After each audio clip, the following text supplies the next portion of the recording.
Middle east లో ఉద్రిక్తత వాతావరణం నెలకొంది. ఇరాన్ సరిహద్దుల్లో యుద్ధ వాతావరణ పరిస్థితులు తలెత్తుతున్నాయి. ఇరాన్ తో ఉద్రిక్తతల నడుమ అమెరికా మిడిల్ ఈస్ట్ లో ఆర్మీ బలగాలను మోహరించింది. గత 20 ఏళ్లలో ఎన్నడూ లేనంతగా మిడిల్ ఈస్ట్ లో జెట్ ఫైటర్లు, యుద్ధ నౌకలతో రాడార్ కమాండ్ కంట్రోల్ విమానాలను తరలించబడడంతో ఇరాన్ సరిహద్దులో యుద్ధ వాతావరణం నెలకొంది. త్వరలో ఇరాన్ పై సైనిక చర్య తప్పదని ట్రంప్ సంకేతాలిచ్చిన తర్వాత ఈ పరిస్థితి తలెత్తింది. 2003లో ఇరాన్ పై దాడి తర్వాత మిడిల్ ఈస్ట్ లో ఇటీవల అమెరికా తన వైమానిక శక్తిని భారీగా పెంచుకున్నట్లు America media Wall Street Journal చెబుతుంది.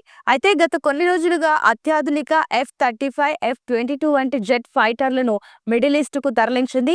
అంతకుముందు ప్రపంచంలోనే అతిపెద్ద యుద్ధ నౌక అబ్రహం లింకన్, ఆ తర్వాత ఇటీవల రెండో యుద్ధ విమాన వాహక నౌక USS జెరాల్డ్ ను ఈ ప్రాంతానికి తరలించింది. కరెన్సీ పతనం, ద్రవ్యోల్బణం పెరగడంతో ఇరాన్ లో నిరసనలు చెలరేగి ఉద్రిక్తత నెలకొన్న తర్వాత ఆ ఆందోళన ప్రభుత్వ వ్యతిరేక మలుపు తీసుకుంది. దీంతో అయతుల్లా అలీ ఖమేనీ ప్రభుత్వం నిరసనకారులపై అణచివేత, ఫలితంగా అమెరికా అధ్యక్షుడు ట్రంప్ సైనిక చర్య తప్పదని బెదిరించారు. ఆ తర్వాత అమెరికా దృష్టి ఇరాన్ అణు నిల్వలపై మళ్లింది. ఇరాన్ అణు కార్యక్రమాన్ని ఆపడానికి అమెరికా ప్రయత్నిస్తున్న క్రమంలో మిడిల్ ఈస్ట్ లో ఉద్రిక్తతలు మరింత పెరిగి ఇరాన్ పై సైనిక చర్యకు సిద్ధమవుతోంది. వాల్ స్ట్రీట్ జర్నల్ ప్రకారం ఇరాన్ చుట్టూ భారీ ఎత్తున బలగాలను మోహరించింది. ఇది కొన్ని వారాల పాటు ఇరాన్ పై నిరంతరం యుద్ధానికి సరిపోయే ఆయుధ సామాగ్రిని మిడిల్ ఈస్ట్ కు చేర్చింది. ఇది గతంలో ఇరాన్ పై దాడులకు భిన్నంగా ఉంటుందని, ఇరాన్ లోని 3 అణు కేంద్రాలపై ఒకేసారి అమెరికా దాడి చేసే అవకాశం ఉందని తెలుస్తోంది. అయితే ఈ వారం